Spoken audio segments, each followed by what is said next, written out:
Welcome to the Q.A.C. Team podcast series with your host, Charles Luttrell. Our series features leaders and business owners in your community discussing the customer experience, employee satisfaction, and performance improvement. Our series will help share strategic ideas for coaching and mentoring through mystery shopping in a post-pandemic economy. And now here's your host, Charles Luttrell. Hello, everyone. I'm here with Lindsay from Joanna's Cafe. Are you here, Lindsay? Absolutely.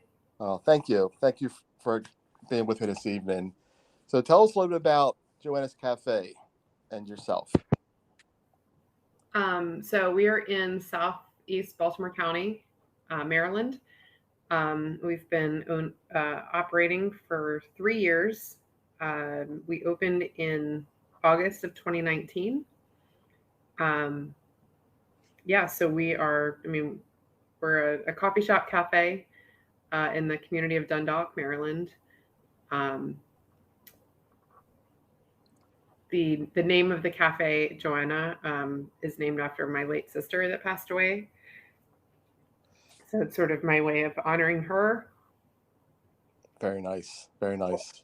But also giving the community something that they really wanted. Uh-huh. It actually wasn't like my life's dream, my own business. I wasn't entrepreneurial minded for most of my life. Like some people were like, all I ever wanted to do was have my own place.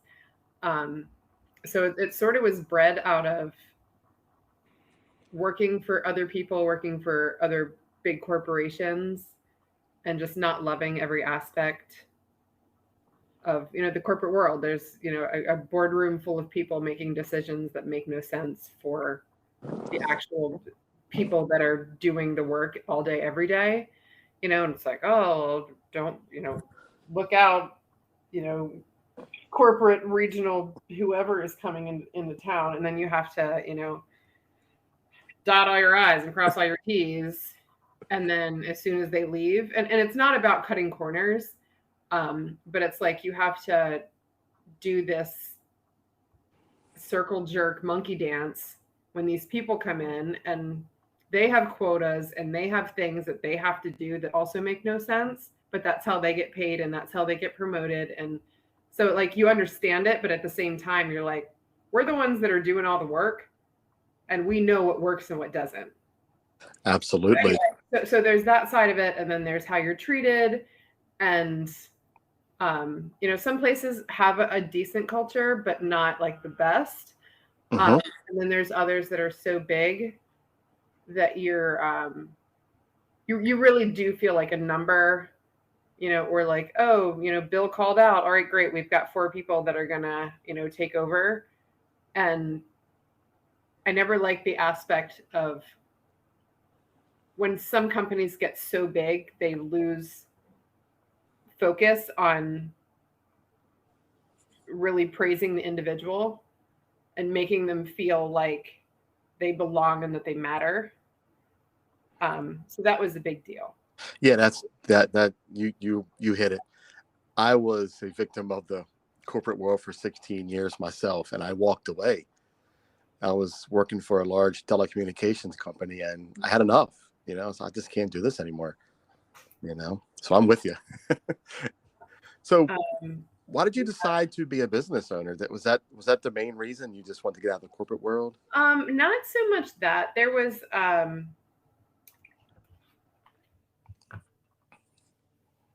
in this journey that I was on working for all these other places, I never grew up thinking that I could be a business owner. Like that was just a realm that I didn't think was for people like me. So just like, well, I'm going to work really hard at being this person in this company, and, climb the corporate ladder and do all the things, because I didn't understand entrepreneurship or that was with like anybody can do it. You just have to know how and have to have the drive and have to do all that. So I'm working in these other businesses and I'm like, for the love of God, if these people can do this, I can do this. Absolutely. like even whenever I was with this one company, I was just a very, very low on the totem pole and never had like management aspirations or whatever. I was just like, I want to be the best server I can be in my whole life. And, like that's where I saw my future. Right. And this dipshit manager worked there. And I kid you not, I was like, if this guy can be a manager, then I can too. Absolutely. And it sort of opened my eyes that like you don't have to be this great outstanding, business whiz. Like you just have to be some schmo that whatever. And I'm like, well, I can do that. Like I'm passionate about this. I'm really good at it. I know, I know all the things. So, I contacted my regional director and I'm like, hey, I'm interested in this next level. And he's like, oh, that'd be so great. So anyway, so that sort of opened my eyes to that. And then fast forward a bunch of years, I worked my way up in that company. And then I moved to Maryland when I married my husband. And I stepped down from my role in Pennsylvania to a sister company that I had been working with and sort of started over, but it was just easier. It was more flexible and all this stuff. And I was like, well, I'll just work my way back up. No big deal. It was more. So the one was like a fast casual restaurant. And then the next one was more like business casual restaurant. So they didn't have as many stores, but they were close enough to me that I was like, it's whatever, I can work my way back up. Right. So then, a management position comes available and I interview for it and I do all this stuff. And in true, corporate fashion, they're like, well, there's somebody else that actually already works for or manages for this company that wants to transfer. So they, sort of have seniority over me, even though I was with the company for like 4 times as long. But I'm like, okay, I get it. So I reach out to another sister company that has management opportunity. I'm like, hey, this is my story. This is my resume. This is all the stuff. And they're like, yeah, we don't cross hire managers into this into this brand. And I was like, okay, so I've been with the company for 12 years and I did all this stuff and you're not even going to interview me, let alone like consider me. Like you're not even going to get me face to face. Right. How does that make you feel? I mean, that's like it was just like a number. Yeah. Well, and I mean, we'd have some like the big wigs come in and I'm asking them, I'm like, is this a real thing? Like you won't even consider me? Like maybe they had a bad case in the past where they hired someone from another location and it didn't work out. I'm like, so you just said, all right, that's it. We're not doing it anymore. So I was like, well, this is annoying. So anyway, like I don't want to say rival, but a competitor, I ended up going to work for them and they'd never heard of me or anything. And they hired me on the spot. So I was like, okay, well, if this is what that's all about, I'm like already red flag. And I hated it anyway. Oh. So I was with that company for 6 months and that was the worst job I've ever had. It was just the management was so poor and just horrible to work for. Oh. So again, I'm like, if this dude can be the president of a franchise, like a large, very well-known franchise, this Yahoo can do this. Like, what am I doing? Yeah. So I slowly started like, I can do this. How do I do it? I've run restaurants. How can I put that knowledge into running my own? Because it's 2 very different things, running somebody else's with their money and running your own thing with your own money. So I'm like, okay, how do I make this work? How do I do this? And so I did one more job change and I did like a career change. Like I left restaurants. I'm like, I was so turned off, even though I've been doing that since I was born. I was so turned off from the last place, and I was like, you know what, I'm going to go back into fitness, my other passion. So I went to work at a gym, and again, I'm like, oh my Lord, I am. If these people can do this, like literally, what am I doing? Right. So anyway, so I was like, I drove home one day and I was like, you know what? I could really go for a coffee, but there's no drive-through like anywhere, like between where I was coming from and on my way home, like the main stretch of going to my house. So I came home and I'm like, husband of mine, I just had this brainchild. So I started coming up with this drive-through coffee truck idea, and started pricing it out, and I'm like, well, does a coffee truck make sense, or should I look for a building or something, or should and I started looking up businesses that were for sale, or whatever. So I started doing that and running through all this stuff and doing all these business plans and all this stuff in my head, and I find this one that I think is really cute, and I do whatever, and I take the numbers and everything to my accountant, and he's like, what do they want? 180,000, which is typical. Like usually when you sell a business, you'll do like 2 times the owner's salary is what you'll sell it for. Okay. So I was like, okay. And he goes, for 180,000, you can start your own thing.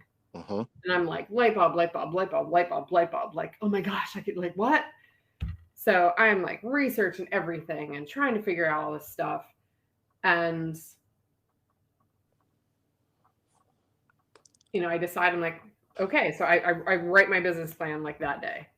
Like, this is what I envision. This is what I want. This is what I want to do. This is, all the things. So I go to all the departments and all the things and the places I'm supposed to go, which they all end up not being able to help me at all. And then I contact this broker about this one location. And he's like, hey, before we even get into anything, are you going to have live music? And I was like, no. He's like, okay, well, the location that you called me about, the reason that they didn't make it is because there's a live music venue across the street, but the only time that the restaurant was busy is if there was live music across the street. Oh, wow. So, like, that was the draw for people to go to the music venue and then go to this restaurant. So he's like, basically, if you're not going to be a destination on your own, that's not what this isn't the place for you. And then he goes, well, what is your idea? And I was like, well, I want to do this coffee shop and a cafe and blah, blah, blah. And he's like, well, I have a perfect location. It's in Dundalk. It's in these 2 new apartment buildings. It's on the first floor on the end. And they want a coffee shop there really, really bad. So they're going to fund the build out. Wow. Right? That is amazing. So I'm like, all right, sign me up. Like, when can I come look at it? So I went and looked at it, and it was just a shell, like literally walls and like a stone floor. But it had all the windows on the outside. And I'm like, this is perfect. This is exactly what I envisioned. This will be awesome. So then again, start the financing process. Like call, Better Business, or call the Small Business Administration, call the, women-owned business, blah, blah, blah, blah, blah. Anyway, that was a huge hoop jumping nightmare that didn't work out anyway. So anyway, I made it work, and we opened in 2019. So right before the pandemic. Right before. Yeah, we were 9 months in when the pandemic hit. Right. Wow. And how did that's one of the last questions I was going to ask, but we can skip down to that. So, like the challenges that you faced and how has the pandemic changed your business model? Those are 2 of my questions at the end, but we can talk about those now. So I can only imagine, because you had. So it actually wasn't terrible. So we're open Monday through Saturday, 7 a.m. to 3 p.m. and Sundays 8 to 3. So we just do breakfast and lunch. And we had a pretty solid takeout business anyway. Oh, great. So I didn't have to pivot and change my whole business model. I had a patio, I had outdoor seating, I had all the things. So basically we just changed from everyone, let's say 40% of my customers dining in. Now it just became 100% of everybody carrying out. Carry out, right? So like we sort of already had that, it's not like we had to put a, hang on one second. Good night. I didn't have to put a dining room in the parking lot, all of a sudden buy a whole bunch of takeout, cups and boxes and a whole bunch of stuff. Because a lot of places that only have dine-in, like carry-out's rarely even a thing. They didn't have takeout supplies. They didn't have plastic bags and to-go boxes and plastic cups. And like, they had to figure out how to do all that. And those jerks, they took all my shit. And I was buying that anyway. And now I couldn't get it. Right. Funny enough. I'm like, well, you make your own supplies, bro. But you have to love it that you're already set up with the patio. They all had to purchase tents. Oh my gosh. Put the tents outside. Of course, never in my wildest dreams would I have thought that this is going to save me in any way. But because originally the plan was to have the patio the length of the building, so it would have been twice as big as it is, and have like a pergola on one side and be like this whole fancy to do. But because the landlords were funding the build out, they're like, hey, is there a way we can cut some costs here and there? And I was like, hey, let's just do the patio half the size and get rid of the pergola for now. If we're busy, if everything's great, we can add that later. Which you can't add that later because the patio is a impervious surface. So if they would have dug up to like lay concrete again, you had to rezone it. You had to make sure parking spaces and all this stuff. So whatever. Oh wow.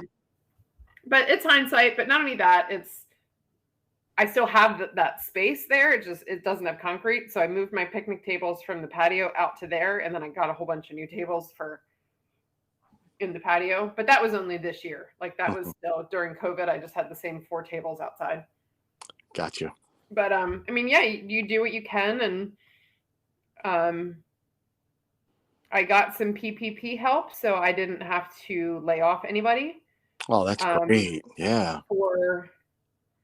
So I think for April and May, we closed on Mondays and Tuesdays. So me and my main other manager could have 2 days. It was mainly so she could have 2 days off. Because I had, promised her when she agreed to come work for me that she would have 2 days off and they'd be consecutive and whatever. So once this hit, I was like, okay, Mondays and Tuesdays are our slowest days right now. We'll be closed on Mondays and Tuesdays. That gives her 2 days. And then her and I just work the other 5. And then I think we had like 1 or 2 other people help us on those days. But I mean, April took a big financial hit because I think, nobody knew what was going on. It was a big mix-up. What's going on? Like, this is crazy. Here's the toilet paper. And then like May, people were starting to be like, wait a second, this is crazy. We start to figure it out, right? What you're telling me is we can't dine in, but everyone and their mother can go to Walmart. Okay, I got you. Right. This makes all the sense. How about the funniest part I found was when I entered the restaurant, I had to wear a mask, but until I sat down, I could take it off.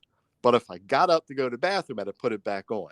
Yeah, I mean, COVID only lived like 6 feet from the ground and higher. Like if you're sitting down, you were safe. Right. That one just boggled my mind. Like isn't it crazy that they like convince the whole world that this is a thing? Right. Like as long as you're sitting at a table, no COVID for you. Right. But the second you stand up, apocalypse now. It's all over you, right?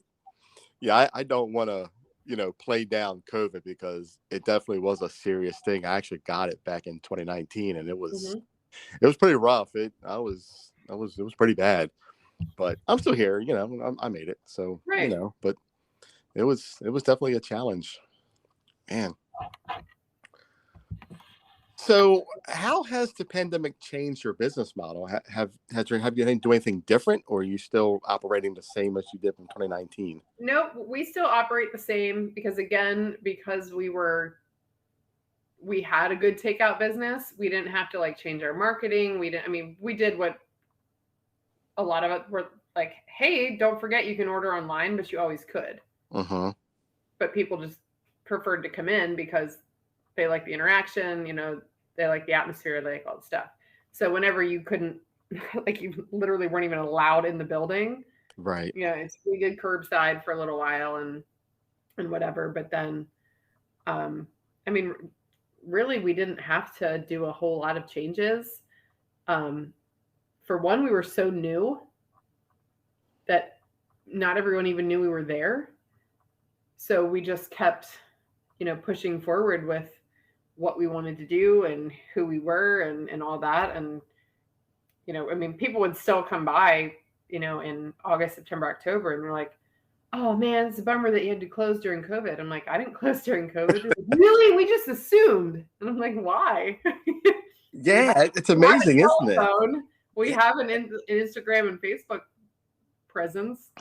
Like you just assume, like, all right, well, I guess. I think that's the interesting thing, how people just assume, And I noticed too, there was an issue with Google that wasn't showing the correct hours and all that stuff about every business. So when you go on Google to find out, it would just say that the hours could be different due to COVID. So exactly. So you just assume, you're like, well, I guess they didn't make it. Right. There you go. Exactly. And then why make a visit? So I think that kind of hurt a lot of restaurants too, because they weren't, diligent enough to go in and change and claim their Google profile. So Google My Business, And I think some of it could have been inconvenience.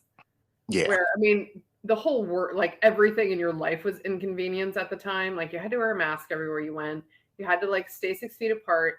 You had to wonder why that was the case at the grocery store, but you couldn't go here. And then you're like, well, can we go there? Are they open? Do we have to, like, what do we have to do? Like, what hoops do we have to jump through? And it was almost like, oh, I don't even want to, like, just order something from DoorDash or whatever. Like, I think people were over it really quick. Right. Just there was so much, like, the CDC was all over the place with like, well, this is a thing and that's a thing. Okay, well now it's this and now it's that. And it's like, I don't know what to do, but I'm done.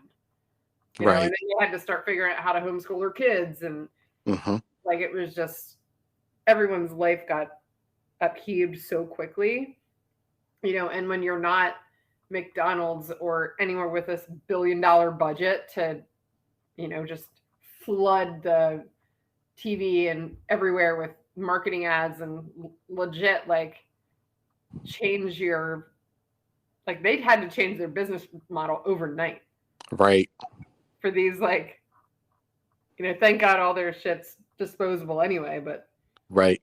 Like all of a sudden, bars are doing takeout booze and stuff. Like that was unheard. Like that was illegal. That one blew my mind. That blew my mind when they were talking about how they're allowing these companies to sell alcohol, like cocktails and stuff. It was bizarre, but that's what it took to get us through, a difficult time like that. And why I applaud them for making it happen and doing it, but it's just really about making the money, So it's kind of crazy. Well, yeah, and I was surprised that they did that too, because having an open container in your car is illegal. Right. But now you can buy like a 32-ounce cocktail from your local bar. Drive home with it. Right? Like, like I appreciate that the state gave them like a, and I actually don't think they rescinded it. I think they gave him like a temporary carry-out liquor license for that, because you have to have specific licenses to sell specific things and specific packaging sizes and blah, blah, blah. Right.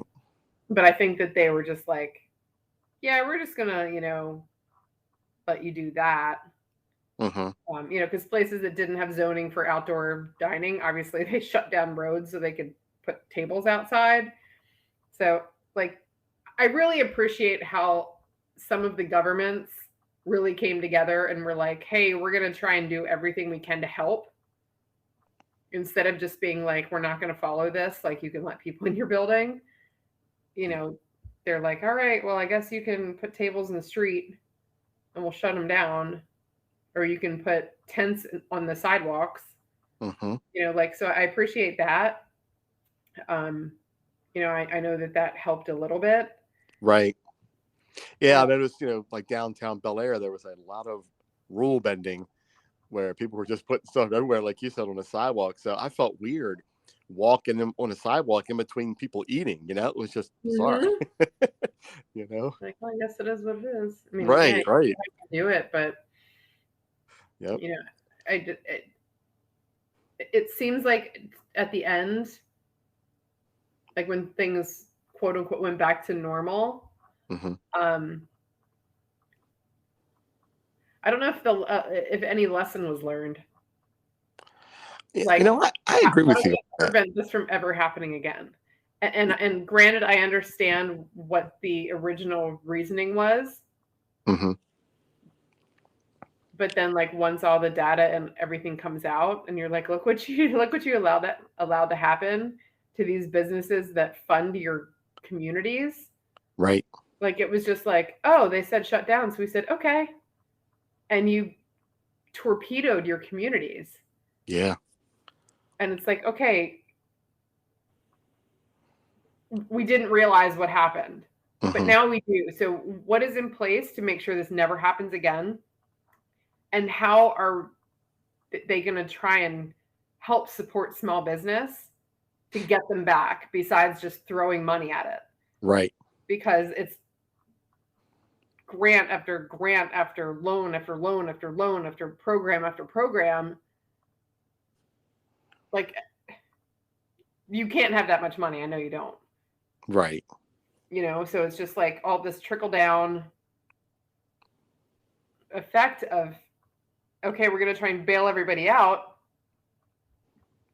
but you're not really solving the problem that started in the first place. Exactly. So now and because for something that big, you can't police what's happening. Right. So all these businesses apply for all this money,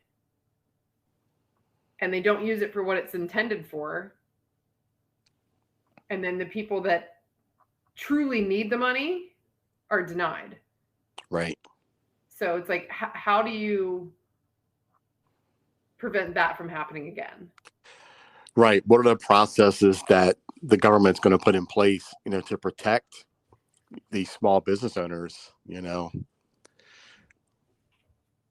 It's crazy. And like, do you really trust the government's going to do anything to protect anybody? That's a fact. You just saw what they did. Like, they're not trying to protect shit. Right. That is exactly true. Oh, the government. So are you still delivering with like DoorDash and Uber Eats? Yep, I do DoorDash and Grubhub. Do you, because I know they're taking a pretty percentage on that stuff. Mm-hmm. Do you foresee, because I know I talked to a lot of people and they're trying to get away from doing that. Do you see yourself maybe having like your own delivery people? So the one thing, I don't think that I will. So my POS system is Toast, Mm-hmm. and they have partnered with DoorDash to provide the delivery drivers. Mm-hmm. So like the orders come through my POS system, but if it's a delivery, then a DoorDash driver shows up. Mm-hmm. So it's less of a fee, because I can give some of that fee to the customer Mm-hmm. instead of me paying the whole thing. We can sort of split it. Like, I don't give him all of it, but it helps balance it out. So that saves me quite a bit. That's great. So I do see myself getting away from the external delivery services. Mm-hmm. And then just trying to stick with that one because it's more cost effective. Right. And I mean, the more this goes on, the higher their fees are. And then I have to raise my prices on those platforms Right. to make it make sense. Right. And that's one of the things that people look at, because I hear it a lot. They'll look at the menu for delivery and it's astronomically more expensive than if I went to the store. It's like, why don't I just go and do it myself, you know? Well, and that's the whole thing with everything. Right.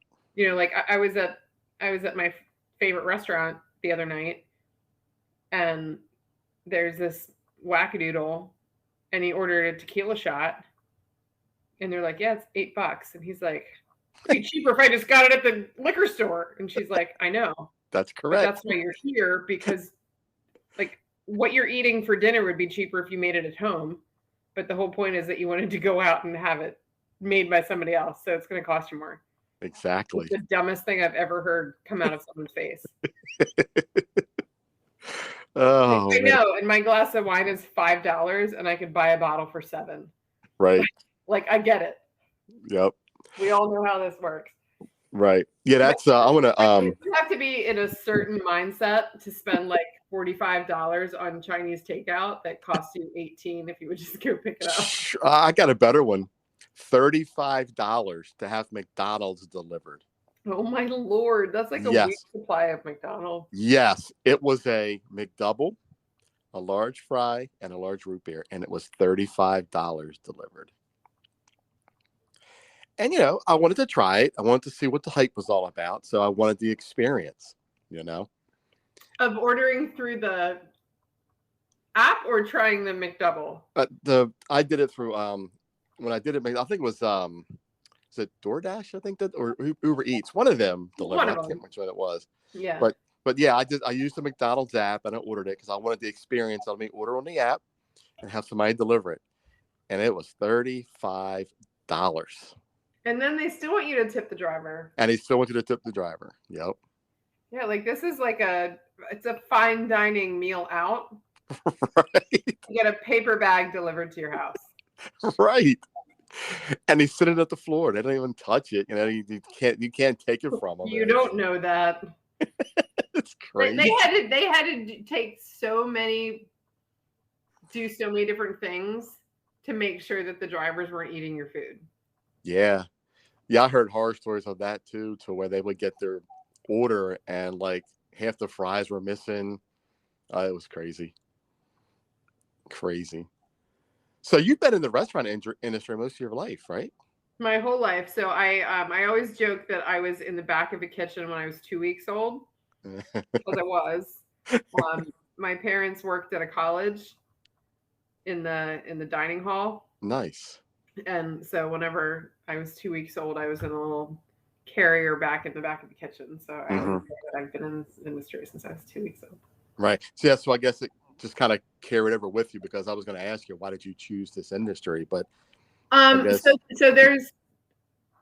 I did choose it because, you know, there was a whole lot of time that I wasn't in the industry. But that college, my mom worked at off and on for most of my childhood.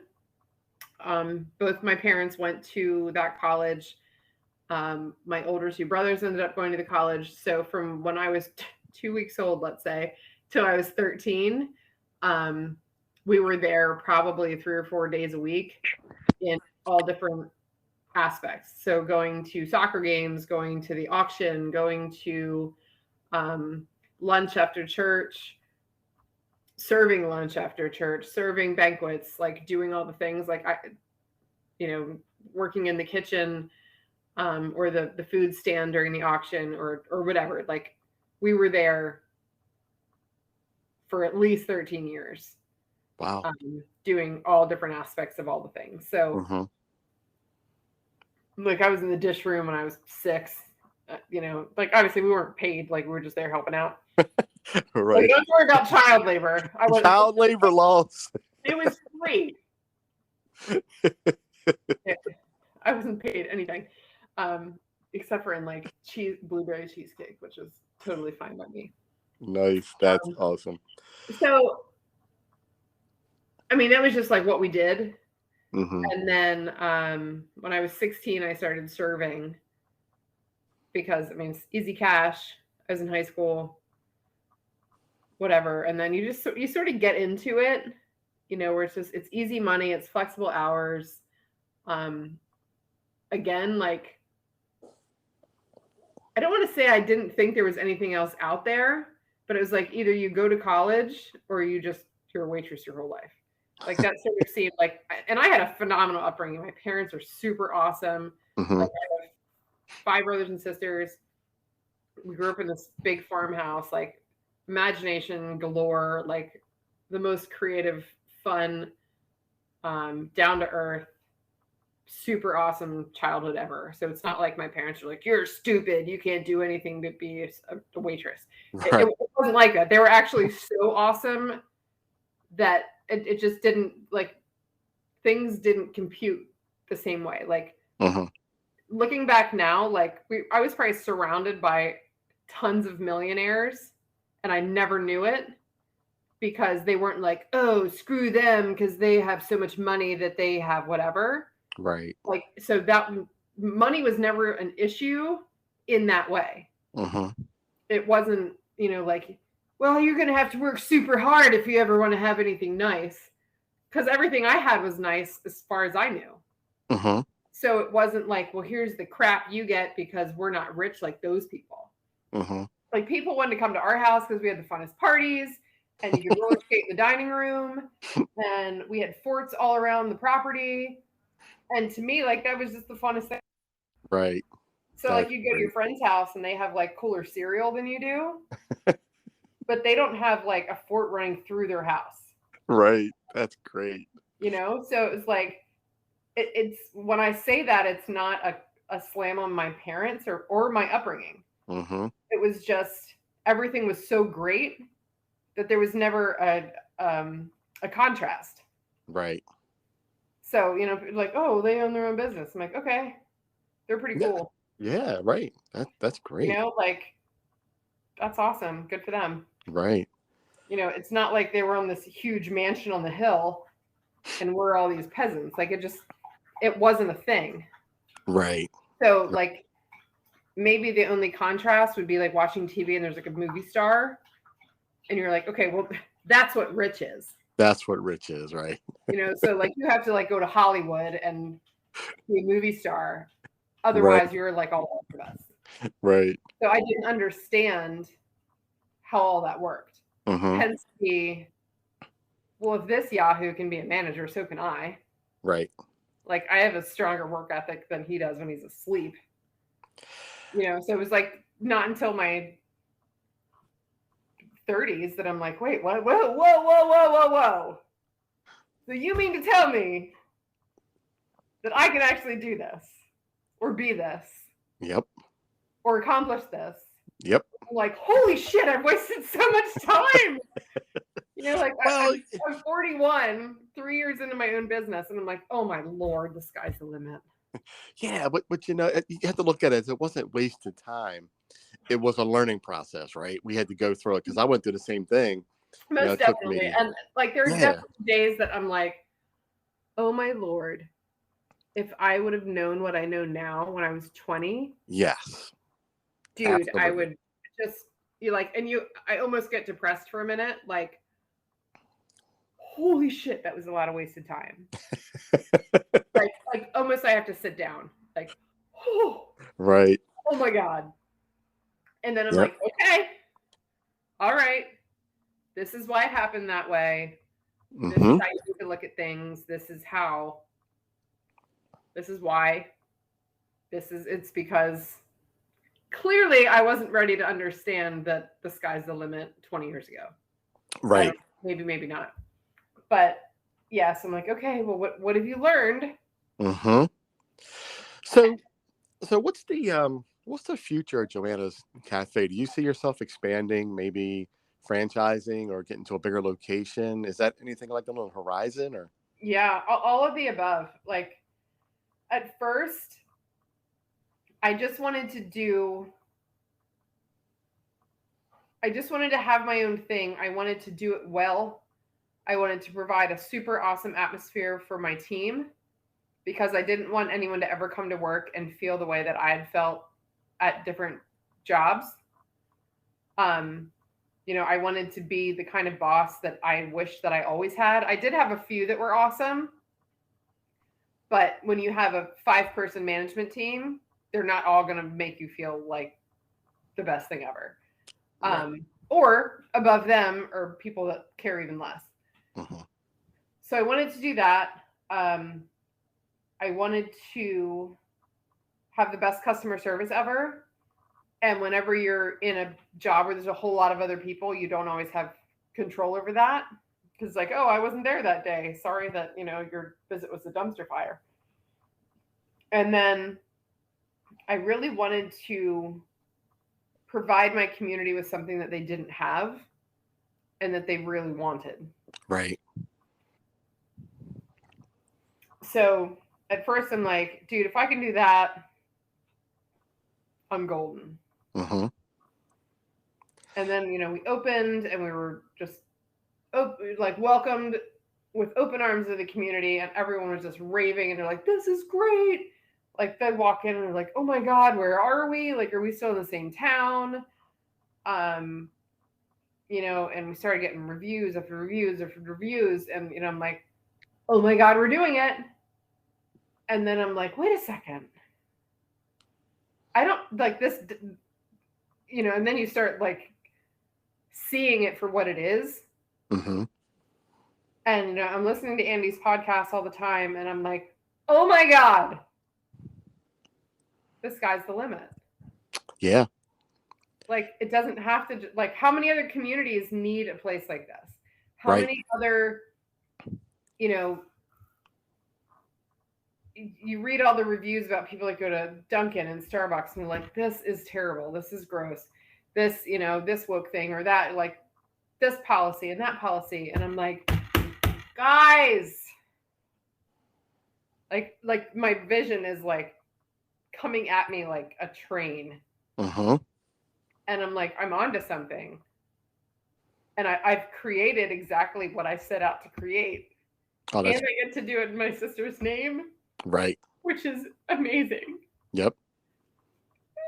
So, and then I'm like, okay, I'm looking into, so yes, I'm looking into expanding because my shop is only 1,200 square feet.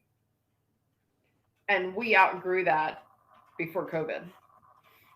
Like I was looking with my landlords to bumping into the space next to me just because we needed more space. Right.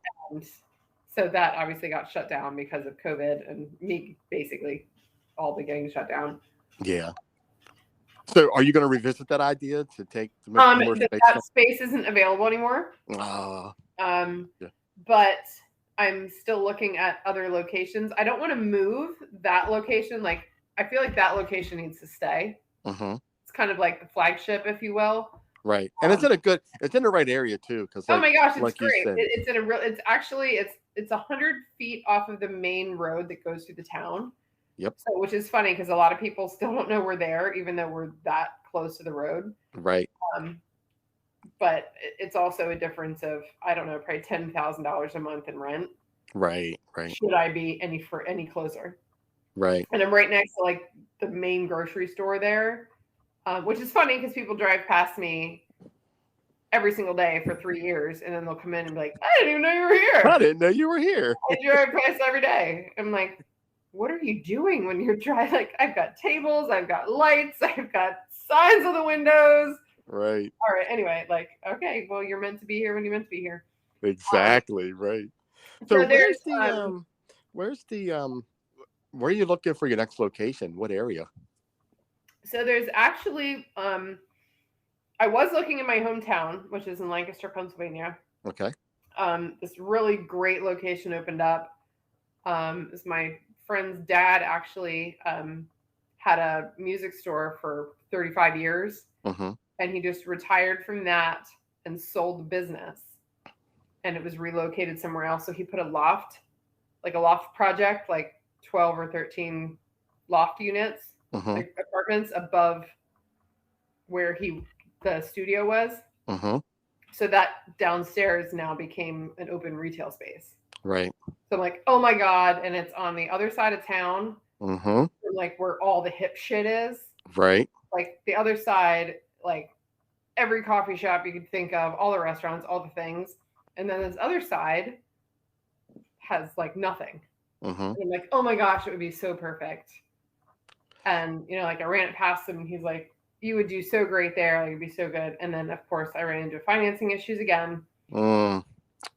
So I'm like, crazy. There's a nice little place that shut down up here in Bel Air that used to be a bagel shop that you might want to eye up. Yeah? Where's that? It's a nice little busy area. You know where the Target is off of Route 1? I literally know nothing about Bel Air except for Gotcha. Farmhouse on Main. Yeah. So if you go up. And I've never been there. I've only seen it on Facebook. Because I Yeah. keep wanting to go, but it's like 45 minutes away. Yeah. So if you go where the shopping center is for Sprouts, and there's a Barnes and Nobles in there. There's a Barnes and Noble there? Uh-huh. Oh, dude, I love me a bookstore. Every time I go home to Lancaster, I go and to Barnes and Noble. And they had a Starbucks in there, but they closed it down, and now it's a bubble tea shop hooked to it.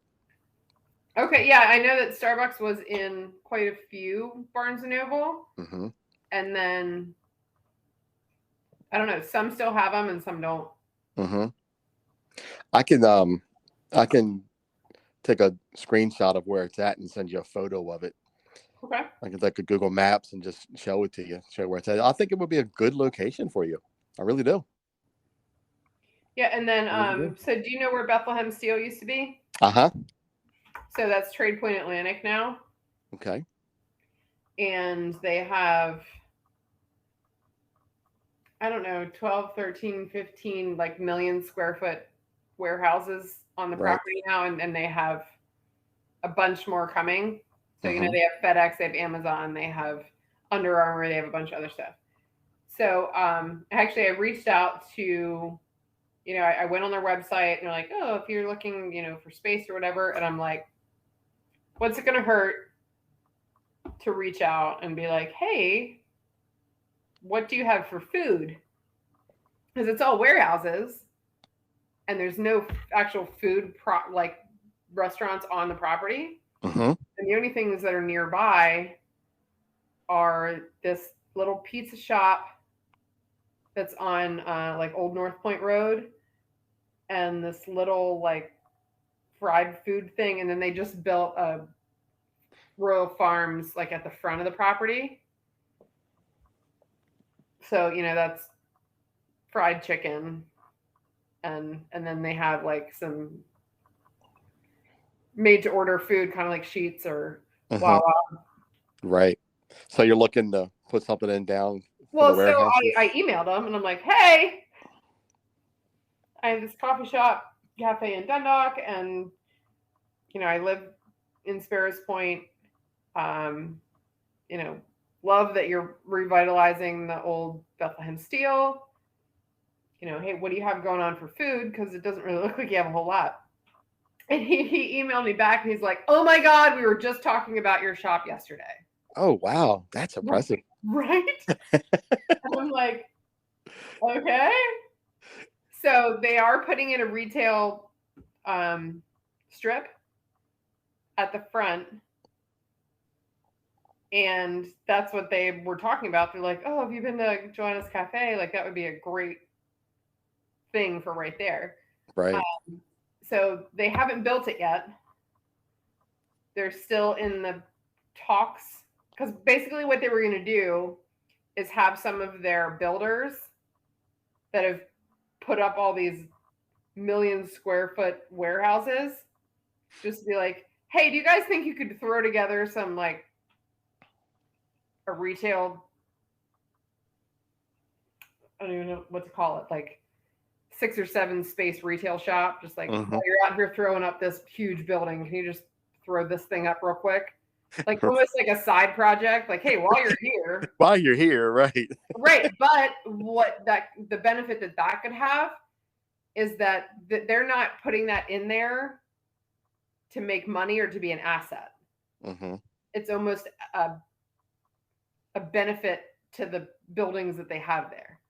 So it could be something like, oh, if you want to bring your giant warehouse here, some of the perks are you have this and this and this and this, Mm-hmm. which could mean the rent could be very reasonable versus some of these other places that making money is their number one priority. Mm-hmm. So they just jack up the rent. Right. Like there's some restaurants that they're paying $14,000 to $25,000 a month to lease their space. That's incredible. It's ridiculous. It is. So I pay $1,000 a month. Yeah. So I'm like, well, if I could get something decent, I mean, and the traffic that's through there is incredible. Like it would be such a prime location. Absolutely. That'd be a moneymaker, right? So, that could be a big deal. So that's something I'm looking at. And then we're thinking of doing a food truck, and because I'm just as much, if not more, restaurant that I am coffee shop. Mm-hmm. Like originally it was like coffee, coffee, coffee, and then we're gonna have some food, like breakfast and lunch stuff. Mm-hmm. But then our food's really, really good. So a lot of people, just as many people come for breakfast and lunch Mm-hmm. and a coffee as they do for a latte or, whatever. So Right. It's really kind of the best of both worlds is, I mean, if you read our reviews or you like look at our Instagram page or anything like that, like we're so much like we're a really cool breakfast and lunch restaurant that has really great coffee drinks. Yeah, when I made a visit, I only had a Danish, so I didn't really get a chance to, look at the menu and the offerings and see what you really had to offer. So I need to stop back in and really look at your menu and try some of your delicious food. Yeah, it's humbling to say the least. Yeah. I'm the most extroverted introvert you'll ever meet. Yeah. And I can tell you take pride in your location too, because your people work hard. It's very clean. You take care of it. The decor is nice. And I have the best staff. And I don't like to call them a staff. Like they're my team all day, every day. Because I've told them, like, I'm not your boss. I work here alongside you because I can't do this alone and I can't do it without them. Right. Like there's not, I mean, there are times where, like today is a perfect example. Like I had to do computer work most of the day and I was able to because of the people that I had scheduled. Right. That's awesome. And it wasn't my manager. Mm-hmm. It was just like 3 of my team members, but they're so good now that I can let them run the show for 2 hours. And I'm just sitting out front on my computer getting stuff done. And I don't have to worry about anything. Because usually, unless Becky's there, I'm like, well, I'm going to try and do this and this, but there's a solid possibility I don't even get to my computer until 3:30. Right. And then I'm like, all right, I gotta go. Hence the reason why we're doing our podcast at 8:00 at night and not at 3:00. And that's the reason that, because I didn't have a day off this week because I had a girl that was sick and Monday was a holiday. And I'm like, well, I'm not really sure how that's going to go because sometimes holidays are insane, but it was Columbus Day. So I'm like, well, not everything's closed. So maybe it's not going to be as bad, but I'm like, I'm going in anyway. And then Tuesday I had a really big catering order in the morning. So I was there from like 7 to 11. Mm-hmm. And then I had an appointment and like the rest of the day was pretty much gone after that. Right. And then, so a lot of times when I do phone calls or anything like this, I'm like, let's shoot for 3:00 when I'm closed. And that doesn't even always work. And it doesn't always work. Right. People still stroll in, like, and I never lock the front door until I leave for that reason. Like, yeah. I think, I don't know if you remember when I was there, I think I didn't realize that you were closing and we were still sitting there just lollygagging and doing our thing. And I'm like, I think I should be out of here, but I don't know if I should still be here. No, and I always say, they're like, oh my goodness, you're closed at 3. I'm like, hey, as long as I'm still here cleaning up and doing stuff, you're more than welcome to stay. That's as long awesome. as you want, like, I mean, if I'm going to be there for an hour anyway, like, what's the purpose of kicking anybody out? Kicking people out, right? You Exactly. stay here and play your checkers and do your thing, and Do your thing. whenever I'm ready to go, I'll let you know, and if not, I'll just sit on my computer and get shit done while you're there. And get it done, right? I mean, I need that time too. Right.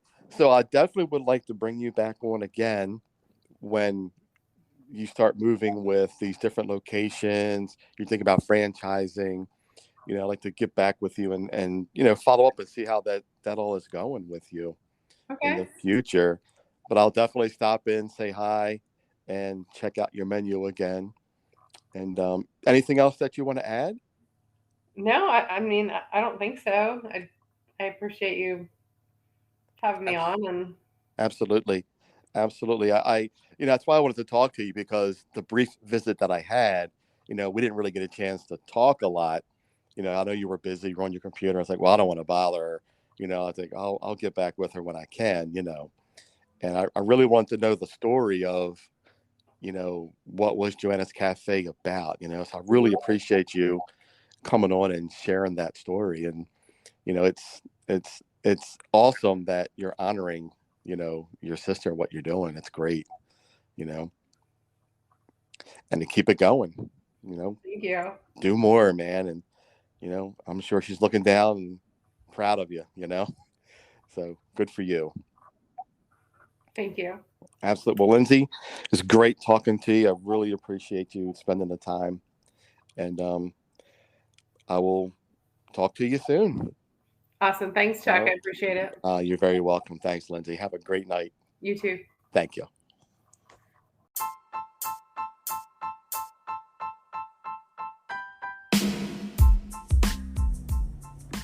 You've been listening to the Q.A.C. Team podcast with your host, Charles Luttrell. Today, we took you beyond the restaurant table and into the kitchen with leaders and business owners in your community.